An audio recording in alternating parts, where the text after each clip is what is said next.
Hi friends, ಎಲ್ಲರಿಗೂ ನಮಸ್ಕಾರ. ಮುದ್ದು ಸೊಸೆ ಸೀರಿಯಲ್ಲು ಮುಂದಿನ ಸಂಚಿಕೆಗಳಲ್ಲಿ ಏನಾಗ್ತಾ ಇದೆ ಅಂತ ಹೇಳಿ ತಿಳಿದುಕೊಳ್ಳೋಣ ಬನ್ನಿ. ಈ ಕಡೆ ಒಂದೆಡೆ ಕಣ್ಮಣಿ ಮತ್ತು ರಾಖಿ ಮನೆಯವರಿಂದ ದೂರ ಓಡಿ ಹೋಗಿ ದೇವಸ್ಥಾನದಲ್ಲಿ ಮದುವೆಯಾಗೋಕ್ಕೆ ರೆಡಿಯಾಗಿದ್ದಾರೆ. ಇನ್ನೊಂದೆಡೆ ಮದುವೆ ಮಂಟಪದಲ್ಲಿ ನವೀನ್ ಕಣ್ಣಿಗೆ ಮಣ್ಣೆರಚಿ ಕಣ್ಮಣಿಯ ಕೊರಳಿಗೆ ತಾಳಿ ಕಟ್ಟೋಕೆ ಕಾಯ್ತಾ ಕೂತಿದ್ದಾನೆ. ಇಂತಹ ಪರಿಸ್ಥಿತಿಯಲ್ಲಿ ನಮ್ಮ ವಿದ್ಯಾ ಮತ್ತು ಕ್ವಾಟ್ಲೆ ಅಣ್ಣ ಸೇರಿಕೊಂಡು ಹೇಗೆ ಮದುವೆಯನ್ನು ತಡೀತಾರೆ, ನವೀನನ ಅಸಲಿ ಮುಖವಾಡ ಹೇಗೆ ಕಳಿಸುತ್ತೆ ಅನ್ನೋದನ್ನು ಇವತ್ತಿನ ವಿಡಿಯೋದಲ್ಲಿ ನಾನು ನಿಮಗೆ ಸಂಪೂರ್ಣವಾಗಿ ಕಥೆ ರೂಪದಲ್ಲಿ ವಿವರವಾಗಿ ಹೇಳ್ತಾ ಹೋಗ್ತೀನಿ. ವಿಡಿಯೋವನ್ನು ಕೊನೆ ತನಕ ನೋಡಿ, ಲೈಕ್ ಮಾಡೋದನ್ನು ಮರೆಯಬೇಡಿ. ಸಂಚಿಕೆ ಆರಂಭದಲ್ಲಿ ವಿದ್ಯಾ, ಕಣ್ಮಣಿ ಮತ್ತು ರಾಖಿ ಇಬ್ಬರು ಕಾರಿನಲ್ಲಿ ಒಟ್ಟಿಗೆ ಹೋಗ್ತಾ ಇರೋದನ್ನು ನೋಡಿ ತುಂಬಾ ಗಾಬರಿಯಾಗ್ತಾಳೆ. ಅವರಿಬ್ಬರು ಏನೋ ಎಡವಟ್ಟು ಮಾಡ್ತಾ ಇದ್ದಾರೆ ಅನ್ನೋದು ವಿದ್ಯಂಗೆ ಅರ್ಥ ಆಗುತ್ತೆ. ಇದೇ ಟೈಮ್ಗೆ ಕ್ವಾಟ್ಲೆ ಅಣ್ಣನಿಗೆ ನವೀನ್ನ ಎಲ್ಲ ಸತ್ಯಗಳು ಗೊತ್ತಾಗಿ ವಿದ್ಯಂಗೆ ಫೋನ್ ಮಾಡ್ತಾನೆ. ಅದಕ್ಕೆಮ್ಮ, ನೀವು ಹೇಳಿದ ಹಾಗೆ ಆ ನವೀನ್ ಬಗ್ಗೆ ಸಾಕ್ಷಿ ಸಮೇತ ಎಲ್ಲವನ್ನ ತಿಳ್ಕೊಂಡಿದ್ದೀನಿ. ಅವನಿಗೆ ಸರಿಯಾಗಿ ಬಾರಿಸಿ ಅವನ ಬಾಯಿಯಿಂದಲೇ ಎಲ್ಲ ಸತ್ಯ ಒಪ್ಪಿಸಿದ್ದೇನೆ ಅಂತ ಹೇಳ್ತಾನೆ. ಇದನ್ನು ಕೇಳಿ ವಿದ್ಯಂಗೆ ನಿರಾಳವಾಗುತ್ತೆ. ಅವಳು ಕ್ವಾಟ್ಲೆಗೆ, ಅಣ್ಣ ಇನ್ನು ತಡ ಮಾಡೋದು ಬೇಡ, ಮೊದಲು ಪೊಲೀಸ್ ಅವರನ್ನು ಕರೆಸಿ, ಈ ಸಾಕ್ಷಿಗಳ ಜೊತೆ ನೀವು ಸೀದಾ ಮದುವೆ ಮಂಟಪಕ್ಕೆ ಹೋಗಿ ಆ ನವೀನ್ ಮಾಡ್ತಿರೋ ಮದುವೆನ ಅಲ್ಲಿಗೆ ನಿಲ್ಲಿಸಬೇಕು ಅಂತ ಆರ್ಡರ್ ಮಾಡ್ತಾಳೆ.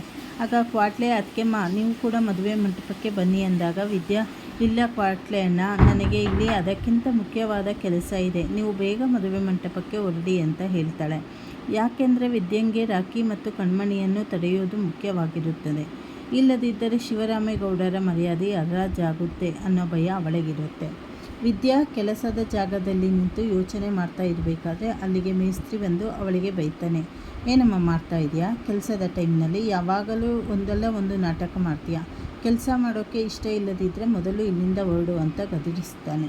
ವಿದ್ಯಾ ಕೈ ಮುಗಿದು, ಅಣ್ಣ ದಯವಿಟ್ಟು ಕ್ಷಮಿಸಿ, ನನಗೆ ತುಂಬ ಇಂಪಾರ್ಟೆಂಟ್ ಕೆಲಸ ಇದೆ, ನಾನು ಇವಾಗ ಹೋಗೋದಿದ್ರೆ ದೊಡ್ಡ ಅನಾಹುತನೇ ಆಗಿ ಹೋಗುತ್ತೆ ಅಂತ ಹೇಳಿ ಬ್ಯಾಗ್ ತಗೊಂಡು ಅಲ್ಲಿಂದ ಓಡ್ತಾಳೆ.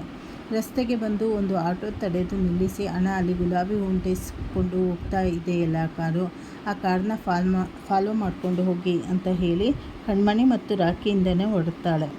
ಇತ್ತ ಮದುವೆ ಮಂಟಪದಲ್ಲಿ ಶಿವರಾಮೇಗೌಡರು ಮತ್ತು ಇಡೀ ಕುಟುಂಬದವರು ಬಂದು ತಲುಪಿರುತ್ತಾರೆ. ಎಲ್ಲರೂ ಮದುವೆಯ ಸಂಭ್ರಮದಲ್ಲಿದ್ದರೆ ಸಾವಿತ್ರಿ ಮಾತ್ರ ವಿನಂತಿಗೆ ಫೋನ್ ಮಾಡಿ ಅಪ್ಡೇಟ್ ಕೊಡ್ತಾ ಇರ್ತಾಳೆ. ವಿನಂತಿ, ಏನಾಯಿತು, ನೀನು ಹೋದ ಕೆಲಸ ಸಕ್ಸಸ್ ಆಯಿತಾ ಅಂತ ಕೇಳ್ತಾಳೆ. ಅದಕ್ಕೆ ವಿನಂತಿ, ಹೌದವ್ವ, ನಾವು ಅಂದ್ಕೊಂಡ ಹಾಗೆ ನವೀನ್ ಮತ್ತು ಅವನ ಫ್ರೆಂಡ್ ಮಾಡಿರೋ ಕಚಡ ಕೆಲಸಗಳ ಸಾಕ್ಷಿ ಸಿಕ್ಕಿದೆ. ಆ ನವೀನ್ನ ಮುಖ ನೋಡಿದರೆ ನನಗೆ ಕೊಂದು ಹಾಕಬೇಕು ಅನಿಸುತ್ತೆ. ಅವರೆಲ್ಲ ಹೆಣ್ಣು ಮಕ್ಕಳ ವಿಡಿಯೋ ಇಟ್ಕೊಂಡು ಬ್ಲ್ಯಾಕ್ಮೇಲ್ ಮಾಡೋ ಕಚಡ ನನ್ನ ಮಗಂದಿರು. ನಾನು ಸಾಕ್ಷಿ ಸಮೇತ ಈ ಮದುವೆ ಮಂಟಪಕ್ಕೆ ಬರ್ತಾ ಇದ್ದೀನಿ. ಕಣ್ಮಣಿ ಮದುವೆ ಆ ನವೀನ್ ಜೊತೆ ನಡೆಯಲ್ಲ, ನೀನು ನೋಡಿರೋ ಹುಡುಗನ ಜೊತೆನೇ ಮದುವೆ ಆಗೋದು. ನಿನ್ನ ಸಂಬಂಧಿಕರನ್ನು ಮದುವೆ ಮಂಟಪಕ್ಕೆ ಬರೋಕ್ಕೆ ಹೇಳು ಅಂತಾಳೆ. ಇದನ್ನು ಕೇಳಿ ಸಾವಿತ್ರಿ ಫುಲ್ ಖುಷಿಯಾಗ್ತಾಳೆ. ಮದುವೆ ಶಾಸ್ತ್ರಗಳು ಶುರುವಾಗುತ್ತೆ. ಚಂಪಂಗೆ ಕಣ್ಮಣಿ ಇನ್ನೂ ಬಾರದೇ ಇರೋದು ನೋಡಿ ಡೌಟ್ ಬಂದು ಫೋನ್ ಮಾಡ್ತಾಳೆ. ಆದರೆ ಕಣ್ಮಣಿ ಮತ್ತು ರಾಖಿ ಇಬ್ಬರ ಫೋನ್ಗಳು ಸ್ವಿಚ್ ಆಫ್ ಆಗಿರುತ್ತದೆ. ಚಂಪಾ ಈ ವಿಷಯವನ್ನು ಅಜ್ಜಮ್ಮನಿಗೆ ತಿಳಿಸ್ತಾಳೆ. ಅಜ್ಜಮ್ಮ, ಕಣ್ಮಣಿ ಇಷ್ಟೊತ್ತಾದರೂ ಮಂಟಪಕ್ಕೆ ಬಂದಿಲ್ಲ ಅಂದಾಗ ಅಜ್ಜಮ್ಮ ಕೋಪಗೊಂಡು, ಡೀಸೆಲ್ ಹಾಕಿಸ್ಕೊಂಡು ಬರ್ತೀನಿ ಅಂತ ಹೋದವನು ಇಷ್ಟೊತ್ತಾದರೂ ಬಂದಿಲ್ಲ ಅಂದರೆ ಏನರ್ಥ? ಮೊದಲು ಮೋನ ಎಲ್ಲಿದ್ದಾಳೆ, ಕರಿ ಅವಳನ್ನು ಅಂತ ರೇಗ್ತಾಳೆ. ಇತ್ತ ನವೀನ್ ಮದುವೆ ಬಟ್ಟೆ ಹಾಕ್ಕೊಂಡು ಬಂದು ಹಸೆಮಣೆ ಮೇಲೆ ರಾಜನ ಥರ ಕೂತಿರ್ತಾನೆ. ಈಶ್ವರಿ ಮತ್ತು ಚಿತ್ರ ಅದನ್ನು ನೋಡಿ, ನಾವು ಅಂದ್ಕೊಂಡ ಹಾಗೆ ಈ ಮದುವೆ ಮುಗಿದರೆ ನಾವೀಗ ಲಕ್ಷಾಧಿಪತಿಯಿಂದ ಕೋಟ್ಯಾಧಿಪತಿ ಆಗ್ತೀವಿ ಅಂತ ಕನಸು ಕಾಣ್ತಾ ನಗ್ತಾ ಇರ್ತಾರೆ. ಅಲ್ಲಿಗೆ ಸಾವಿತ್ರಿ ಬಂದು ಈಶ್ವರಿಯನ್ನು ಕೆಣಕ್ತಾರೆ. ಅದಕ್ಕೆ ಆ ಹುಡುಗನ ಬಗ್ಗೆ ಸರಿಯಾಗಿ ವಿಚಾರಿಸಿದ್ದೀರಾ ತಾನೇ ಅಂತಾಳೆ. ಅದಕ್ಕೆ ಈಶ್ವರಿ ಸಿಟ್ಟಿನಿಂದ, ಯಾವ ಹೊತ್ತಲ್ಲಿ ಏನು ಮಾತಾಡಬೇಕು ಅಂತ ಗೊತ್ತಿಲ್ವಾ ಸಾವಿತ್ರಿ? ಇನ್ನೇನು ಕೆಲವೇ ಹೊತ್ತಲ್ಲಿ ಕಣ್ಮಣಿ ಕೊರಳಿಗೆ ನವೀನ್ ತಾಳಿ ಕಟ್ತಾನೆ, ಇವಾಗ ಬಂದು ಹೀಗೆ ಕೇಳ್ತೀಯಲ್ಲ ಅಂತಾಳೆ. ಸಾವಿತ್ರಿ ಮನಸ್ಸಿನಲ್ಲೇ, ನೋಡೋಣ, ಅದಕ್ಕೆ ನೀನು ಹೇಗೆ ಈ ಮದುವೆ ಮಾಡ್ತೀಯಾ ಅಂತ ನಾನು ನೋಡ್ತೀನಿ ಅಂತ ಚಾಲೆಂಜ್ ಮಾಡ್ತಾಳೆ. ಅಷ್ಟರಲ್ಲಿ ಸಾವಿತ್ರಿ ತಾನು ಫಿಕ್ಸ್ ಮಾಡಿರೋ ಬೇರೆ ಹುಡುಗ ಮತ್ತು ಅವನ ತಂದೆಯನ್ನು ಮಂಟಪಕ್ಕೆ ಕರೆಸಿಕೊಳ್ಳುತ್ತಾಳೆ. ನೀವೇನು ತಲೆ ಕೆಡಿಸಿಕೊಳ್ಳಬೇಡಿ ಬಾವ, ಆ ನವೀನ್ ಸರಿ ಇಲ್ಲ, ನಮ್ಮ ವಿನಂತಿ ಸಾಕ್ಷಿ ತರ್ತಾ ಇದ್ದಾಳೆ, ಆಮೇಲೆ ಕಣ್ಮಣಿನ ನಿಮ್ಮ ಮಗನಿಗೆ ಕೊಟ್ಟು ಮದುವೆ ಮಾಡಿಸೋಣ ಅಂತ ಎಲ್ಲರಿಗೂ ಭರವಸೆ ನೀಡ್ತಾಳೆ. ಇನ್ನೊಂದೆಡೆ ಆಟೋದಲ್ಲಿ ಹೋಗ್ತಾ ಇರೋ ವಿದ್ಯಾ ತೀವ್ರ ಆತಂಕದಲ್ಲಿ ಇರ್ತಾಳೆ. ಕಾರಿನಲ್ಲಿ ಕಣ್ಮಣಿ ಜೊತೆ ರಾಖಿ ಬಿಟ್ಟು ಇನ್ಯಾರೂ ಇಲ್ಲ ಅಂದರೆ ಅವರಿಬ್ಬರು ಓಡಿ ಹೋಗಿ ಮದುವೆ ಆಗ್ತಾ ಇದ್ದಾರೆ ಅಂತ ಆಯಿತು. ಕಣ್ಮಣಿ, ನೀನು ಮಾಡೋ ಈ ಒಂದೇ ಒಂದು ತಪ್ಪಿನಿಂದ ಮಾವನ ಮರ್ಯಾದೆ, ಗೌರವ ಎಲ್ಲ ಮಣ್ಣು ಪಾಲಾಗತ್ತೆ ಅನ್ನೋ ಪ್ರಜ್ಞೆ ನಿನಗಿಲ್ವಾ ಅಂತ ಅಂದುಕೊಳ್ತಾಳೆ. ಇತ್ತ ಮದುವೆ ಮಂಟಪದಲ್ಲಿ ಕಣ್ಮಣಿ ಇಲ್ಲದೆ ಇರೋದಕ್ಕೆ ಶಿವರಾಮೇಗೌಡರು, ಗೋವಿಂದ, ಮೋನಾ ಎಲ್ಲರೂ ಟೆನ್ಷನ್ ಆಗ್ತಾರೆ. ಗೋವಿಂದು ಹುಡುಕಲು ಹೋದರೂ ಸಿಗದೇ ಇದ್ದಾಗ ಶಿವರಾಮೇಗೌಡರಿಗೆ ಹೇಳ್ತಾರೆ. ಗೌಡರು ಗಾಬರಿಯಾಗಿ ಅದೇನು ಅಂತ ದಾರಿಯಲ್ಲಿ ನೋಡು ಗೋವಿಂದ ಅಂತ ಕಳಿಸ್ತಾರೆ. ಈಶ್ವರಿ ಬಂದು ಮುಹೂರ್ತಕ್ಕೆ ಟೈಮ್ ಆಗ್ತಾ ಇದೆ, ಕಣ್ಮಣಿನ ಕರೆಯಿರಿ ಅಂದಾಗ ಮೋನಾ ಅವಳು ಇನ್ನೂ ಬಂದಿಲ್ಲ, ನನಗೂ ಭಯ ಆಗ್ತಾ ಇದೆ ಅಂತಾಳೆ. ಇದೇ ಸಮಯದಲ್ಲಿ ಕಣ್ಮಣಿ ರಾಕಿ ದೇವಸ್ಥಾನಕ್ಕೆ ಬಂದು ತಲುಪಿರುತ್ತಾರೆ. ಪೂಜಾರಿ ದೊಡ್ಡವರು ಯಾರೂ ಇಲ್ವಾ ನಿಮ್ಮ ಜೊತೆ ಅಂತ ಕೇಳಿದಾಗ ರಾಕಿ ಸದ್ಯಕ್ಕೆ ನಾವಿಬ್ಬರೇ ಸ್ವಾಮಿ, ನಮಗೆ ಮದುವೆ ಮಾಡಿಸಿ ಅಂತಾನೆ. ಪೂಜಾರಿ ಮಂತ್ರ ಹೇಳಿ ಹೂವಿನ ಹಾರ ಕೊಟ್ಟು ರಾಕಿ ಕೈಗೆ ತಾಳಿ ಕೊಟ್ಟು ಕಣ್ಮಣಿ ಕೊರಳಿಗೆ ಕಟ್ಟಲು ಹೇಳ್ತಾರೆ. ರಾಕಿ ತಾಳಿ ಕಟ್ಟಲು ಮುಂದಾಗುವ ಸರಿಯಾದ ಕ್ಷಣಕ್ಕೆ ವಿದ್ಯಾ ದೇವಸ್ಥಾನದ ಒಳಗೆ ಬರ್ತಾಳೆ. ಏನು ಮಾಡ್ತಾ ಇದ್ದೀರಾ ನೀವು ಅಂತ ವಿದ್ಯೆ ಜೋರಾಗಿ ಕೂಗಾಡ್ತಾಳೆ.